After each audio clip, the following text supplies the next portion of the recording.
E em meio à instabilidade na Venezuela, especialista ouvido pelo jornal da Itatiaia vê como pequena a chance de uma guerra civil no país vizinho ao Brasil, após a reeleição de Nicolás Maduro. Conflitos violentos, no entanto, devem continuar nas próximas semanas.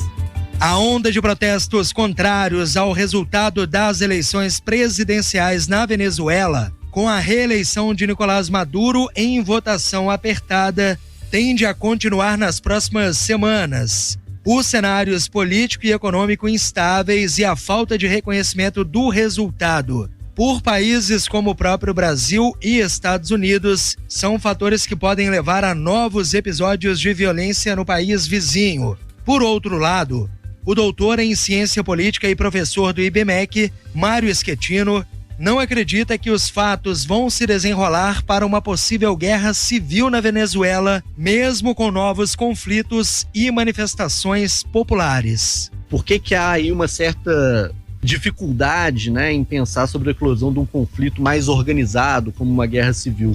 Porque dependeria da adesão de forças policiais ou forças militares a essa oposição ao governo Maduro. E o que aconteceu nos últimos anos do governo Maduro, vem acontecendo desde o governo Chávez, é um aumento cada vez maior da responsabilidade das Forças Armadas venezuelanas sobre áreas que não são defesa e segurança. Então, isso faz com que as forças militares sejam cooptadas pelo governo e não tenham interesse em apoiar a oposição.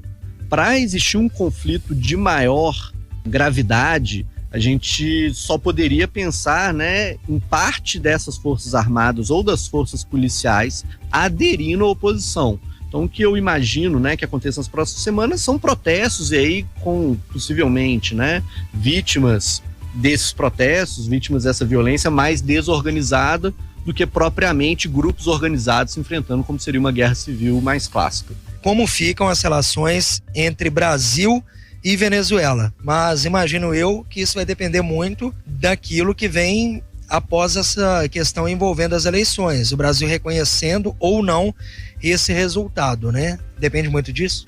Isso, Brasil, Colômbia e outros países já estavam se articulando, para esse processo eleitoral acontecer de uma maneira, vamos dizer assim, mais democrática, ou pelo menos menos fechada, de menor perseguição. E o Brasil se coloca nessa posição numa tentativa de tentar encontrar uma saída para a crise política e econômica que existe na Venezuela, que faz com que a Venezuela deixe de ser um parceiro importante do ponto de vista comercial para o Brasil e até um fator de risco para a segurança do Brasil. Então há essa apreensão e essa prudência do Brasil tem a ver com uma necessidade de se colocar como um intermediário para esse processo de negociação, já que a Venezuela vem se isolando cada vez mais no contexto regional.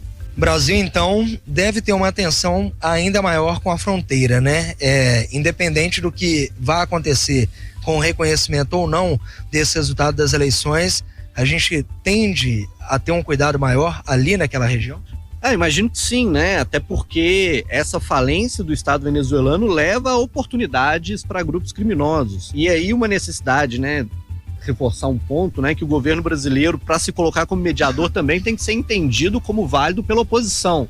E é isso que talvez tenha alterado muito o posicionamento do presidente Lula, que era alguém que tentava atenuar a figura do Maduro, inclusive foi alvo de críticas no início do ano passado, e a gente viu que esse posicionamento mudou. Ouvimos aqui na Itatiaia Mário Schettino, professor do IBMEC e doutor em ciência política, analisando o cenário de tensão na Venezuela após a reeleição de Nicolás Maduro e como deve ficar a relação do Brasil com o país vizinho no novo mandato do presidente venezuelano. Repórter Júlio Vieira.